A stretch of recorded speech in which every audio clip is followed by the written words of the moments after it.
Excellent. So thanks everybody for joining us. This is our first parent and professional kind of roundtable discussion. So before we get started, I want to kind of direct people that might be watching to do a couple of different things for me.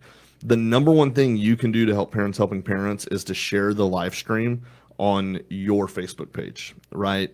If let's say there's 5 people that watching, but those 5 people all have 1,000 friends, and those 5 people share it, it just exponentially boosts the exposure that this conversation gets. I know the conversation is going to be great, so reach up, hit the share button, hit the like button, do all of those type of things. I also want to direct you to the title of the video, which has our text line in it. So this isn't a live interaction. We're not necessarily going to be monitoring comments on the Facebook feed because that kind of interrupts the conversation. But we do have a live text line that I've got pulled up right now on the computer screen. So if you've got questions for us, if you want to interact and ask some of those questions, just text them to that number, and we'll do our best to answer them kind of as they come in. So please remember that Parents Helping Parents as an organization has no professional expertise, right? Our mission is limited to offering resources and peer support to people that might need it. So this meeting, any outreach that Parents Helping Parents does is not a substitute for professional counseling, medical advice, legal advice, any of those type things. Now, we think that if you need those are really good things to get, right? So we can help you find those in the community if you need them, but don't just watch a Parents Helping Parents video and think that you're going to therapy, because that's not quite how the organization works, right? We do have some professional expertise in the room tonight who can share some things with us. But just be mindful of what Parents Helping Parents is and what we do, right? So I think that's about it. Oh, the other thing I'll say is if you want more information about Parents Helping Parents, if you want to know where our chapters are, where they meet, what times they meet, how to get in touch with us, if you want to help volunteer, if you've got any of those type questions, the best thing to do is to check out our website, www.parentshelpingparents.info. So with that being said, we've got like 55 minutes, 45 minutes, however long we go, 3 hours. I guess it's up to you ladies. I don't know how much time you carved out. I don't have anything to do till tomorrow. Okay. Let's get in it. All-nighter? All-nighter. Let's order pizza? Is that Let's what's do happening? it. Let's do it. All right. Do not tempt me with pizza. I just moved a couple of weeks ago to Northeast Oklahoma City, and the first thing I did is find the closest pizza joint, which is like 3 blocks. And it's called Papadino's. They're not a sponsor of Parents Helping Parents, but if you want some delicious pizza, it's really good. It's really good. Okay. It is definitely legit. So let's do this. Why don't we start by just letting you two ladies introduce yourself, whoever would like to go first, and kind of tell us like why you're here, like why we invited you to be here, and maybe share a tiny bit about your story if you'd like to, Virginia, if you're comfortable with that, or about what your experience might be in the field of addiction, Heather. Let's just start there and we'll take off. Okay, I'll go first then. All right. Well, my name is Virginia Holleman, and I am currently the president of the Oklahoma City chapter of Parents Helping Parents. But I think I'm here tonight really with the hat on of just a parent of a child with substance use disorder. And just a little bit about my experience there. My son is currently 19 years old, but when he was 17, I discovered that he was deep into using alcohol and drugs, and I was shocked. I could not believe that this was happening to my family. I had talked about, the dangers of drugs and alcohol all since my children were small, and didn't think this was really real, but it was. And my son was spiraling out of control, and I too was spiraling out of control because I was trying to do anything I could to stop his disease, and I was, doing crazy things myself. And I was so fortunate to find Parents Helping Parents. And the minute I walked into the room of a Parents Helping Parents meeting, I knew that things were going to be different, and it really changed my life. I dug in and educated myself. And that's the great thing about Parents Helping Parents is they provide education, resources, and peer support. And, the meetings, they have these speaker meetings that are so great. And I went to, I think, every speaker meeting they offered for months and learned as much as I possibly could because I didn't know anything about addiction, not a single thing. And so I just dug in and rolled up my sleeves and learned as much as possible. I checked out books. All of the chapter meetings have a library and they offer books, and I read books and took workshops and learned new skills and tools that I did not know. And I realized that I needed to take care of myself, that I was important, and that I couldn't take care of my child or my family if I didn't take care of myself. So I really started to look to myself to see what I could do to change. And I learned that nothing changes if nothing changes. And slowly but surely, the dynamics of our family started to change when I started focusing on myself. And with the help of Parents Helping Parents, I was able to navigate my son to residential treatment. And he went to residential treatment, what would have been his senior year of high school. And at that point, I was just trying to, hoping that he would live. Graduation from high school was the furthest thing from my mind at that point. I was just wanting to get him some help. And we were able to get him to residential treatment where he spent time, a little over 2 months. And then he got out, and as you all know, getting out of treatment is just the beginning, which is one thing I learned that Parents Helping Parents helped me realize that treatment is just the beginning. It's the aftercare that is so important, or continuing care. And my son was a teenager. He was supposed to be in his senior year of high school at that point. And fortunately, Oklahoma is blessed to have a fantastic sober high school. In fact, in Oklahoma City, Mission Academy, run by TRS, Teen Recovery Solutions. And so that was really his continuing care, which was absolutely incredible. So he came home from residential treatment on a Saturday and immediately started at Mission Academy on a Monday.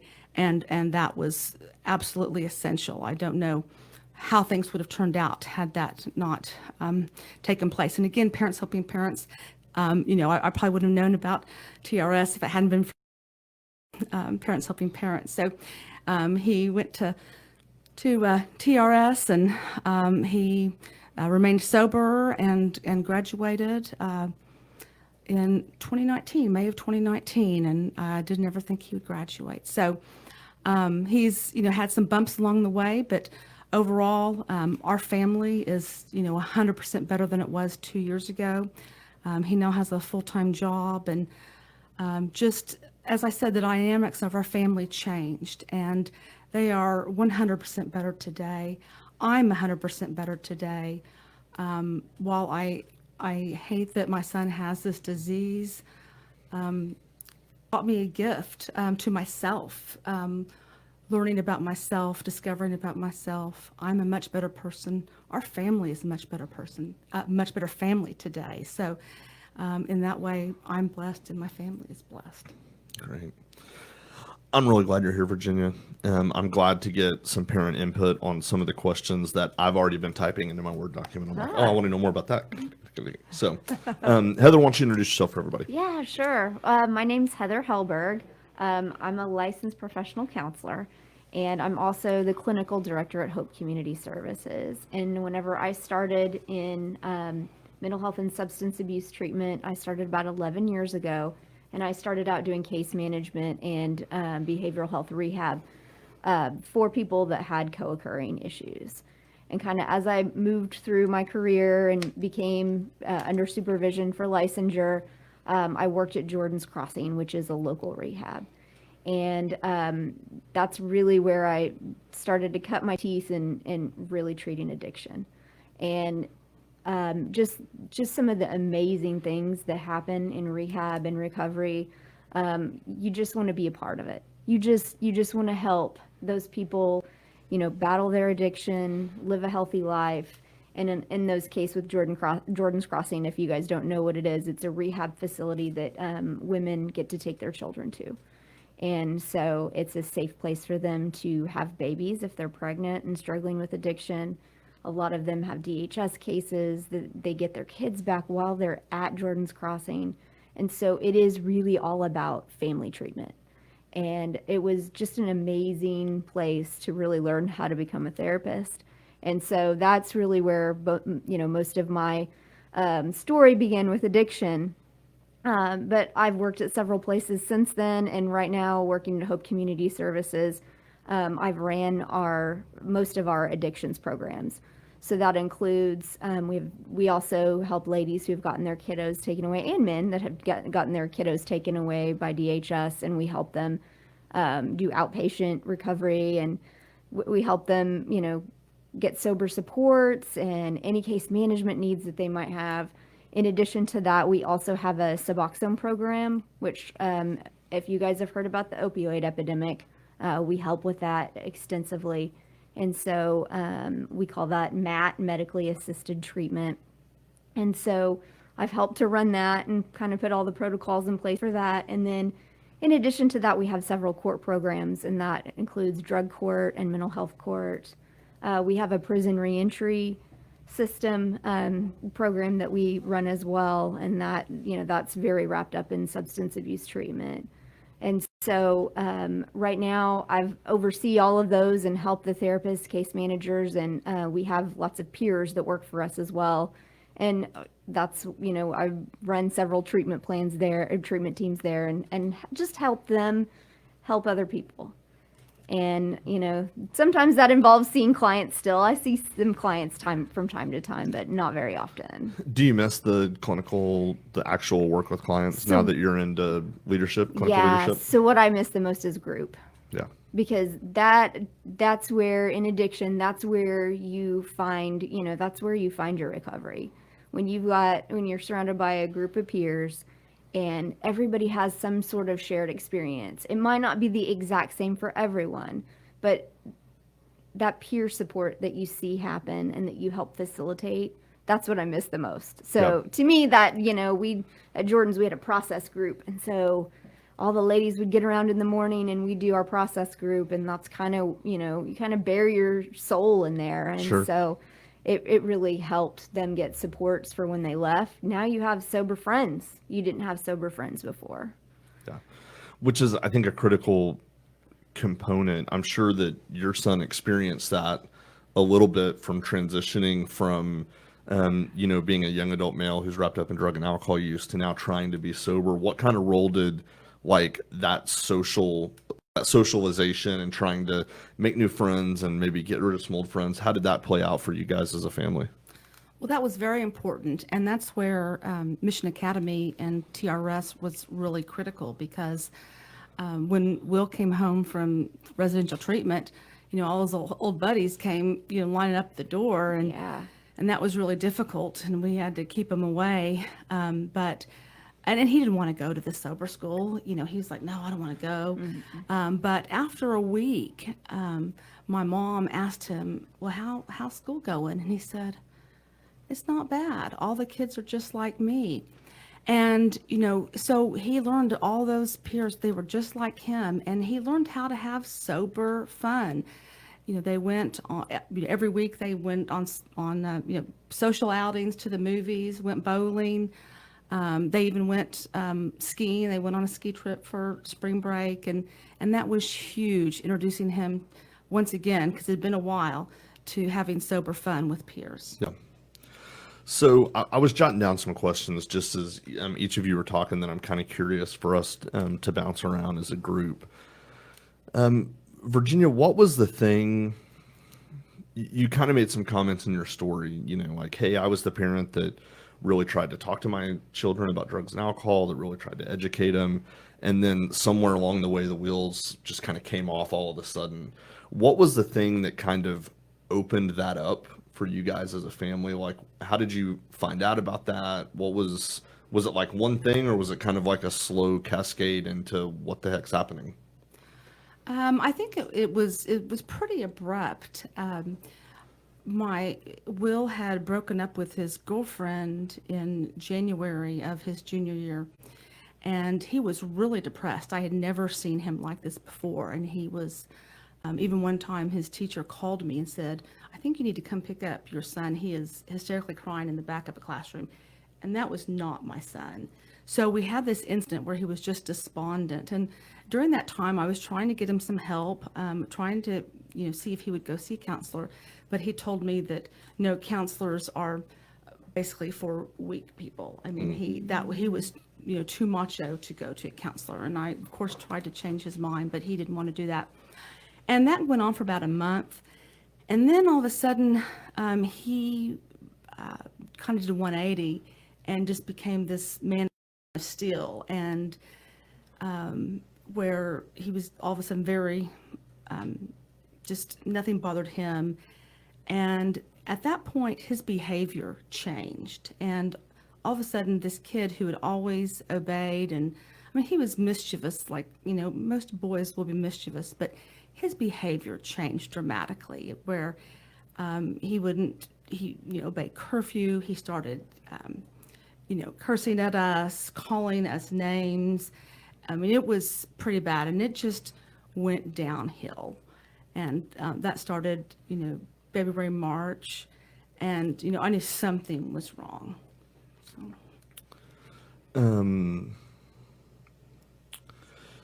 Was talking about during part of that process that the first thing she did was like go out and just like dive headfirst into trying to find some education. Right. Like, hey, I'm going to go to every Parents Helping Parents meeting on the planet. I'm going to read. I'm going to do all these things. How important is that education process from a clinical perspective for family members when they're trying to support loved ones? It's so important. I mean, one of the things that we hear over and over again is, they're getting into trouble, things that are outside of the ordinary for them. And the average person doesn't understand addiction enough to know that, oh, well, so now they need boundaries, now they need structure, now they need, in some cases, now they need to hit their bottom. It just depends, but you can't possibly know those things if you don't go seek education. And there's several resources. Parents Helping Parents is probably one of the best out there for sure. But, We didn't pay her to say that. No, you didn't pay me to say that. But then there's also Al-Anon, which is a great organization that can really help as well. There's Codependency Anonymous, which I don't know if anybody's gone to any of those meetings lately, but that's another thing that you kind of learn, that whenever people in your house are struggling with addiction, that there's usually codependency issues that are wrapped up with it. And so you're playing a part you're not even realizing that you're playing. Mm-hmm. And so pull every book on codependency you can probably find, because you might have been setting this up for a long time, and now the addiction problems are showing their ugly head, basically. And so there's several books on codependency, Codependent No More, Facing Love Addiction. Both of those are really good ones that are just kind of standard in the industry, and they've been updated several times. Yeah. I don't know if anybody's talked about Stephanie Covington, but she does. She's came up before, but Yeah. not on anything recent, so feel free. Yeah, Stephanie Covington has written some amazing books on addiction, and just ways you can kind of problem solve through it, but also for supports. And so she's another author that I suggest. We offer some of her groups at Hope. She does a great job of kind of breaking addiction down into pieces. She started as just doing it for women, but I know since then she's brought out men's recovery as well. And so there's so many good authors out there. There's so many resources. But those are just a couple that we use on the daily because they work so well. So Yeah. You used a couple of phrases in there that I want us to unpack together, and maybe Virginia, you can provide some examples of where that played out in your story. You talked about codependency. yeah. Just give us like a short definition of what codependency is. And then Virginia, maybe if, depending on how she defines it, if you see any of that in your family's history and how that change might have happened for you guys in terms of healing that, and we can talk through some of that. So just to kind of break it down just a little bit, codependency is really based in unhealthy relationship patterns.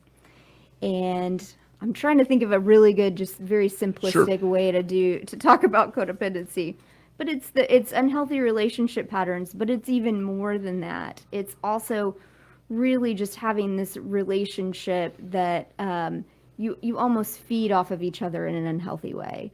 You always have somebody who's the savior in the relationship, and you usually have somebody who's the person that's pushing the other person away.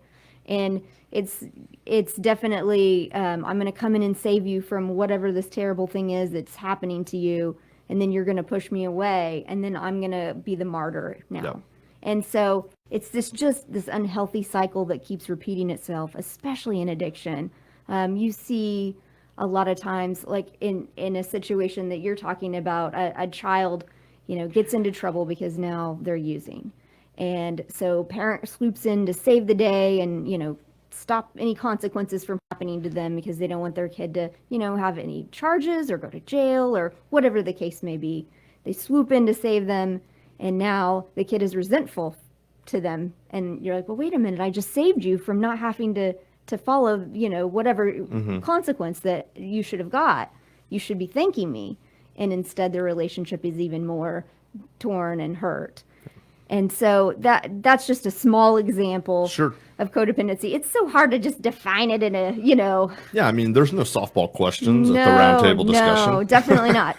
Definitely not. But I mean, I whenever I describe this in a group setting, I usually have a board behind me and I'm drawing pictures and I'm talking about, all the things. So, but I mean, that's just a really small example. Yeah.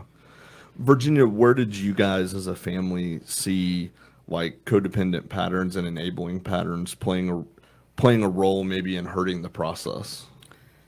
Well, codependency, starts off well enough. I mean, your inclination is you want to help, and so your motherly instinct is to help, and so that's all and you're wanting to help is, well, I need to stop this, and I need to control this, and I need to do whatever I can to control this. And so that's all I knew. So, and to worry to my detriment, and to stay up all night watching him on my phone and tracking him, and, well, where is he? And sometimes driving around and finding him, and you come home now, and having these contracts and trying to control every bit of his behavior, and doing these drug testing, and we never had the he was really lucky, he never got thrown in jail, or he just never had anything like that where I bailed him out. But I was just trying to do whatever to control his behavior, because I thought I could stop this. But what it was doing to me, it was sacrificing my health. I wasn't sleeping. I wasn't taking care of myself. So, codependency, to me means all sorts of things, but, trying to fix or control somebody else to the detriment of you, is what happened with me. Yeah. And then, I started to realize, and I did go to Al-Anon. I still do go to Al-Anon. Yeah. It's fantastic, and that's part of my self-care. And I started to realize that, the 3 C's, that I didn't cause it, I can't cure it, and I can't control it. But I can contribute to it in a negative way, in an enabling way. I can also contribute to it in a positive way. And I started to learn, tools and skills to positively affect our family life. But there's also ways that you can negatively affect things. And so those are things I learned along the way. But Al-Anon helped me realize that I need to focus on myself and not focus on controlling him, and learn to set boundaries that had to do with me and not trying to control him. Yeah. So either of you correct me if I'm mistaken, but one of the things I heard in what you were saying, I think is really important, that a lot of times we think that codependency is only about enabling behavior.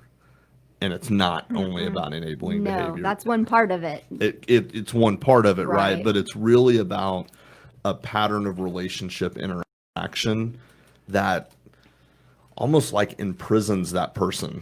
Like it's the only thing that in their life that has any control or any merit is what's happening with this person, whether it's enabling or phone tracking or obsessively trying to fix or solve, right? Yeah. And so I think that's important because a lot of people that I talk to about codependency is like, oh, if you can just not enable, you're going to fix your codependency, and that's not necessarily the case, right? Right. I was putting my son in the circle of my life. I mean, everything revolved around my son during this period of time. Everything did. I mean, what time I went to work, I would, schedule appointments and things around what my son was doing. Everything revolved around my son. He was the circle, and I needed to remove him from the circle. I needed to focus on me. Yeah. So man, I got so many questions that I wrote down. It's like, where do I go next? You were talking during your story, and I actually think you used this exact phrase, that treatment was just the beginning, right? Oh, yeah. From a clinical perspective, Heather, unpack that a little bit in terms of like what that really means so that people know like Yeah. the gist. So we know about rehab, right? From what we see in TVs and movies. Which is all very accurate. Right. Yeah. We know that, right? It's accurate. But, you see 30, 60-day programs, and really those are meant to just start the sobriety process. And that means having a sober brain, having a sober body. And so that's really just that detoxing time, which is usually the first week or two, right? And then you also we're going to start to introduce you to some things that you need to do when you leave here. And that looks like, meetings you might need to go to, therapy you might need to start in, because in those 30 and 60-day programs, they can't really get into what's behind your addiction. They can't get to the triggers that you might be experiencing. They might start to help you identify those, but it's just the beginning. Most people that have addiction issues need a lot more than just that beginning part. And so when you said, rehab's just the beginning, that is absolutely the case. That is just the start. So now my brain and my body are sober, and I have a couple of tools when I get out. But now I go back into the same environment I was in before, and now I have to be sober in that environment, and I don't know how to be sober in that environment, or I probably would have already been sober in that environment. So now I need structure. Now I need all the things to support me. And that, definitely looks like it could be meetings, it could be sober friends, sober peers. It definitely means you probably need to engage in some therapy. Groups still are very important. That's one thing we do. We do lots of rehab groups, and that are out in the community. So nobody's coming, they're coming on an outpatient basis to do those rehab groups. Therapy groups, going through specific programs. There's a lot of places that offer programs. In some cases, depending on the age of the person, sober living. And so that's, you're going out and living with other people that are, doing the sobriety thing for the first time. Yeah. And so that's the great thing about recovery. And that one of the things that people don't realize is it shouldn't look the same for everybody. Everybody needs different things. So what works for one person might not work for another one. And we always encourage our folks whenever they have slip-ups, okay, so that didn't work. Let's figure out what didn't work, and let's replace it with something that does. Because it's a process. You can't just be, oh, I'm in recovery now. You can't wave the magic wand because you went to rehab. You've got to learn to look at things in a different light. You've got to learn to deal with your triggers. And so it looks different for everybody. And so that's kind of why you hear rehab is just the beginning. That's just the start. Is it dangerous or counterproductive to look at recovery as like this thing to be achieved? Does that question make sense to either of you? Yes. I think it's a process. I think it's an ongoing process. I mean, I don't look at it as, oh, I'm sober now, done.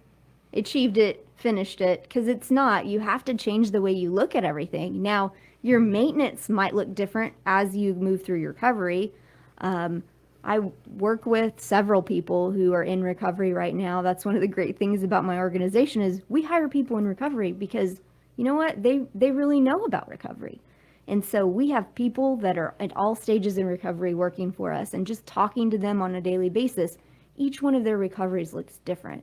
And just because they might have been sober for 20 years in some cases, they don't still do things for self-care. But what they might do looks a little bit different from those people that might just be 2 years sober.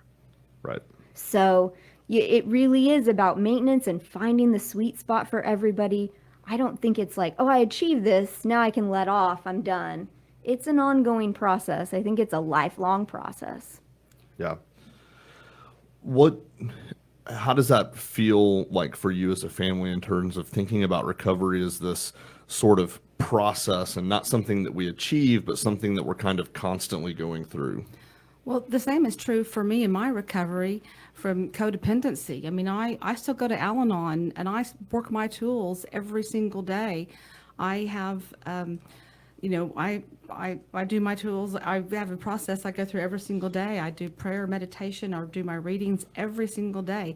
And if I, get busy and don't do those for a few days, it shows in my attitude, because codependency, they call it a thinking disease. And I mean, it's not just with my, child, it's with everybody. And Al-Anon gives you practical skills for life. And so it is something that I have to continue to go to, in my opinion, for the rest of my life. I don't ever graduate. And I think it's the same for those with substance use disorder. It's just something that you have to continue to work on. It's a process. It's not something you ever achieve and say, ring the bell, I'm done. You, at the very beginning of that answer, said, for my own recovery. Mm-hmm. Are you advocating that more than just the person with a drug or an alcohol problem has to recover? Generally speaking, I mean, I think so. I mean, addiction is a family disease. It affects all people in the family. And rare will be the case. I don't think it can happen where, a person goes to treatment, whether it's residential treatment or outpatient treatment, and there's family members who don't receive any treatment at all, whether it's professional or go to support groups, where there's going to be a good outcome. The more a family is engaged in a positive way, the better chances for success that child, no matter the age, will have. And so whatever the recovery looks like, whether it's going to Al-Anon or Families Anonymous, Celebrate Recovery, there's all sorts of support groups or professional treatment or whatever it is, the family really needs to be involved because, as I said earlier, they can do things that not intentionally, but can harm the child. And we do our best. We can't look back and say, oh my gosh, I shouldn't have done that. We did our best with what we knew at the time we knew it. Right. But moving forward, we need to be healthy and engage in healthy behaviors. And I think it's a continual process for forever and ever. You guys are both so smart. Are we giving right answers? There's no right answers at the roundtable discussion. There's only discussions. You made me think of a quote. Isn't it a Maya Angelou quote? You know better, so do better. Yeah. Right. When you know better, you do better. That's right. But I still relapse, I can still relapse in my disease, and I do. Yeah. Yeah. Well, and one of the things that I always taught people when I was doing a lot of clinical work is that recovery is happening like on this continuum, but relapse is happening on that same continuum. Right. So most of the time, we talk about specific actual chemical relapse from a substance, but relapse as a concept is much bigger than that. Right. Like there's relapsing behavior, there's relapsing emotions, there's relapsing life management.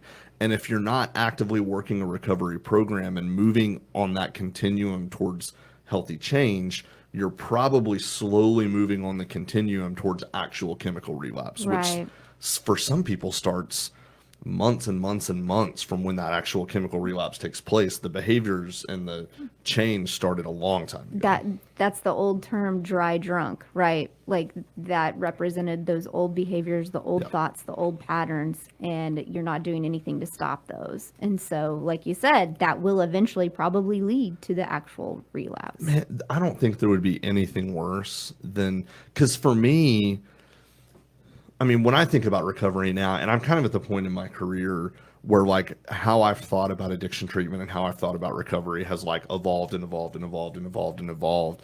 And now I'm like, man, we're all sick with something, right? That's kind of where I'm at now. It's like, it might not be drugs and alcohol. It Right. might be fill in the blank for whatever it is, right? But we're all like really screwed up people, right? And to me, like for an addict or an alcoholic, there would be nothing worse than not using chemicals, but still being the same hurting, full of pain person that yeah. you were before. Now you're just doing it sober. I'm like, you might as well continue to use drugs and alcohol if that's going to be your recovery mentality. Right. Because like change is so much bigger than that. Like Right. the whole process is about like creating some soul level change and like rebirthing yourself into a person that you really want to be, that you're comfortable with, and that's got all these different successes going, not like external successes, but like internal successes. So Right.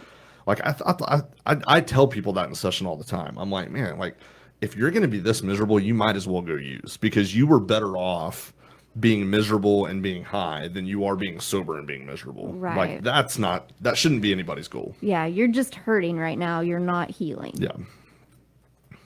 Good stuff. God, man, we're killing it, guys. Let's talk briefly about some barriers to treatment. I think that's a big time concern for a lot of people, especially in Oklahoma. That tends to be a hot topic.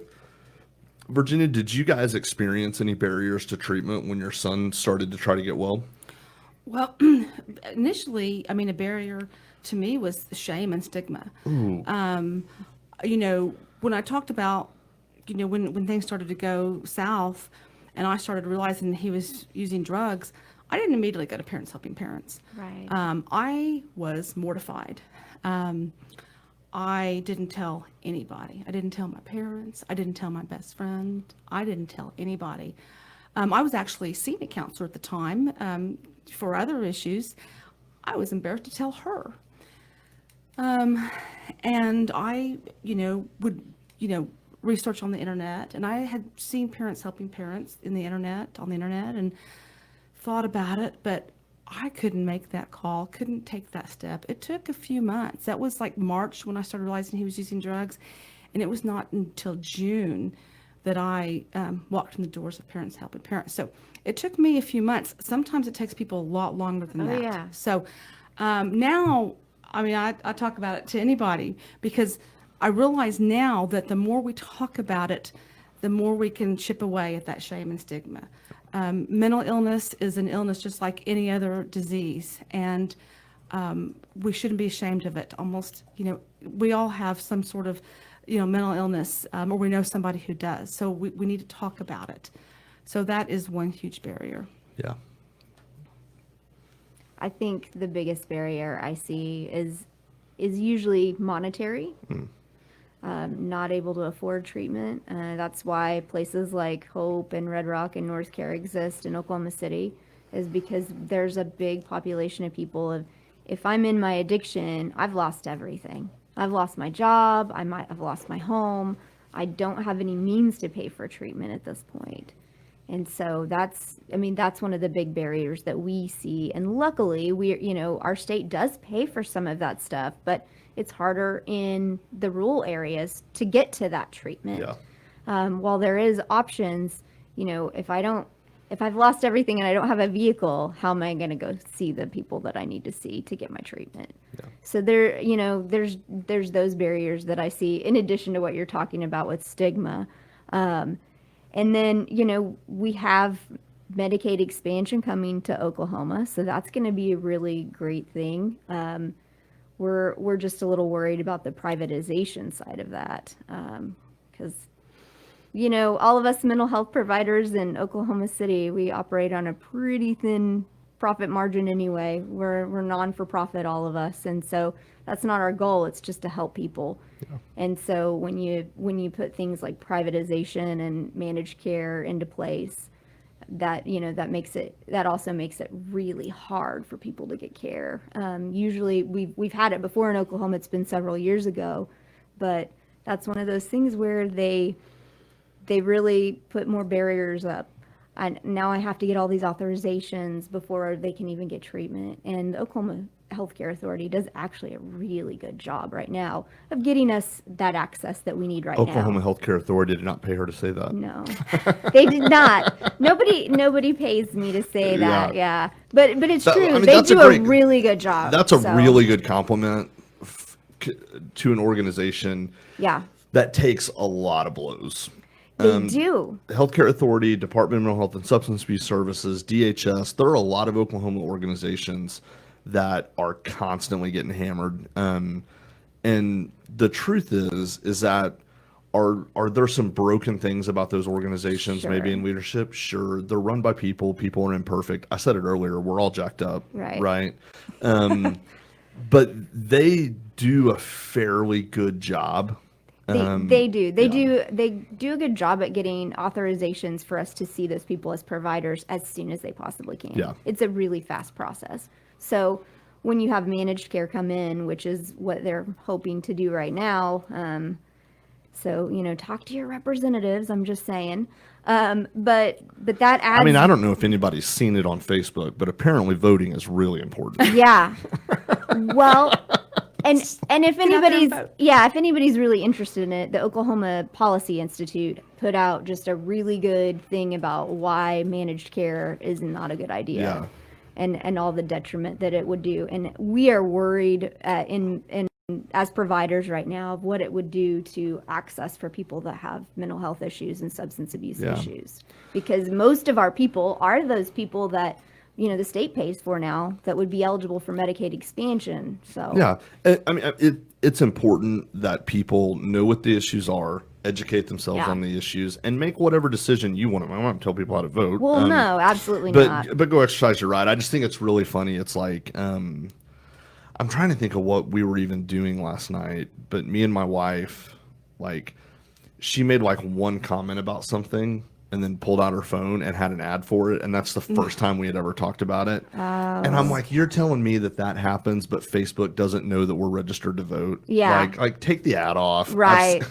We're good. Yeah. We're going to vote. So I just want to go, I've already voted. Leave me alone. Oh, you voted for mail. Yeah. Yeah. Did that make you nervous? I've done it before. Okay. So no, not really. I did it. I sent my stuff in a week and a half ago. Yeah. So that should be plenty of time to get to where it needs to go. I'm going to ask you a loaded question and then we won't chase that rabbit anymore. Because I thought it was funny when somebody asked me.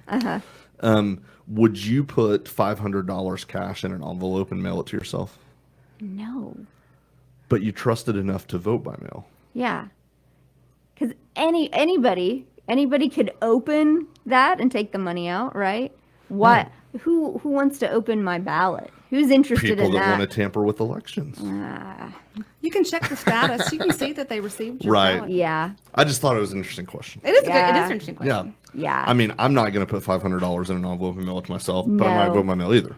Well, I've never had any problems voting by mail in the past. In the past. Yeah. And they said, oh, well, you can copy your ID and you can copy your voter registration card. Man, I got a notary in my office. I just had her notarize it. Nice. She's literally one door down. So. It'll be interesting to see what it's like at a live poll with the pandemic happening. Yeah. I'm going to wear a hazmat suit.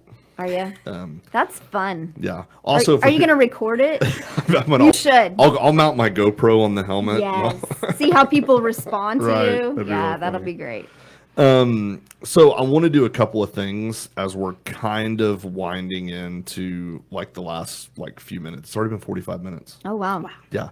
I'd call this room the time warp because I'll have 2.5 hour conversations with people that'll feel like 30 minutes. Yeah. And it's time to wrap. But I want to encourage everybody that if you have a question, now's the time to text that to 384-9244, which is in the title of our video. So if you've got a question that you would like these ladies to answer, now's the time. I won't remind you again. We'll just do some things and wrap up. While we might be getting those questions coming in, can Heather, you real quick tell people if they need services or if they're interested in what Hope might have to offer them as an agency? Just tell people like how to get in touch with Hope. And then Virginia, can you kind of tell people the same about like the Oklahoma City chapter and how to get in touch with Parents Helping Parents? Yeah, so we're on the south side of Oklahoma City. We're at 6100 South Walker, and you can call our phone number, which is 634-4400, area code 405. But we do walk-in intakes from 8 to 3, Monday through Friday. And then if you come in after 3, like somebody will see you. We're just not going to promise you're going to get your whole intake done. We'll screen you, we'll see what you need, and maybe make you an appointment for the very next day. So that's the nice thing is we just have that walk-in time where, you know, if you need help, you can just walk in. You don't have to have an appointment. In fact, we don't normally make that many appointments for that reason. We want to keep it open. You need help, you just walk in. Okay, great. Virginia, tell us how to get in touch with Parents Helping Parents if people have the need. Yeah, the best way is, as Derek mentioned at the beginning of the hour, go to our website, which is parentshelpingparents.info.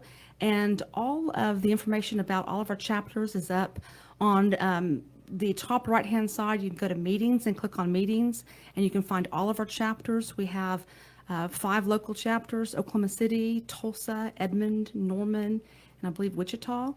And right now, all of our chapters are meeting online, except for the Tulsa chapter. I believe they have resumed in-person meetings, and they meet at the Destiny Wellness Center there in Tulsa.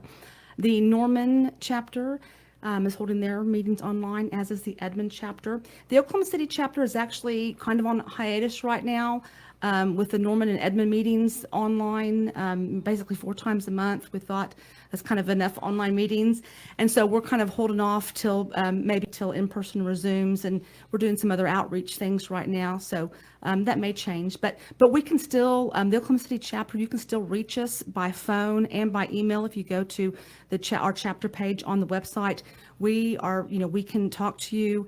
We can still provide education, support, and resources by phone or email. So please give us a call, Oklahoma City chapter, or if you're in Edmond, the same with Edmond or Norman or Tulsa. So, but our website's probably the best way to get all of that information. Excellent. I want to ask you each one final question. This is kind of what we're going to wrap with. What would you like to say to a family or to an addict who might be listening right now that's suffering with that shame? I went first last time. You go first. Okay, I'll go first. I would just say, there are so many people out there that are willing to help, and that it is not shameful to have a medical condition that you need help for.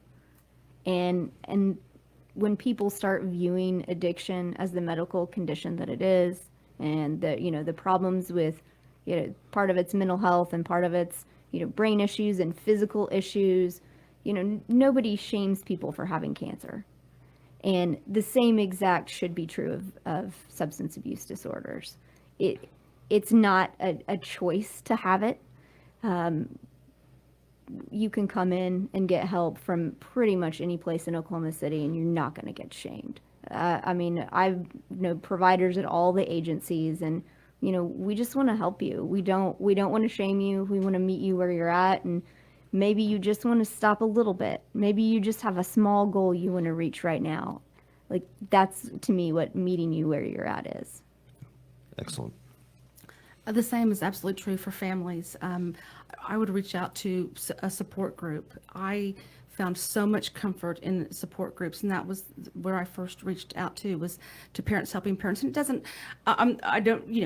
I've loved Parents Helping Parents, but there's other groups out there too, whether it's Al-Anon or whatever group it is. And Al-Anon and Parents Helping Parents complement each other perfectly, but whatever group it is, you will find a group that is devoid of judgment and shame and loving, and they'll provide hugs. I don't know, post-COVID, we might have to wait for the hugs, and right now many groups are meeting online, but even if it's online, you will find so much support. And I know it's tough making that first step. It was tough for me, but I promise you, if you just take that first step and maybe making a phone call, give us a call on the phone, email us anonymously, making that first baby step, and then maybe you can feel comfortable coming to an online meeting. But just you find so much support, devoid of judgment and shame, in a support group. Yeah. There are a lot of people, I think, that are just constantly, for months, thinking, I wish something would change. But the funny thing about change is at some point it's going to require some sort of action. Right. Right? Even if it's something as small as starting to watch Parents Helping Parents videos or having a conversation with a provider about what services look like, that can be enough change to get the ball rolling in the right direction and Right. build up some momentum for some success. Absolutely. Yes, absolutely. I agree.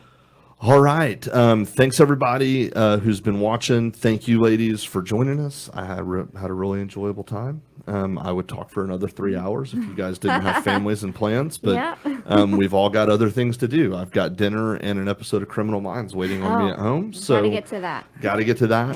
Yeah. But thank you, guys. I'm sure we'll have you both back on soon. Thank you All for right. having us. Yeah. We appreciate Thanks it. so You're welcome. much. Goodbye, Facebook world.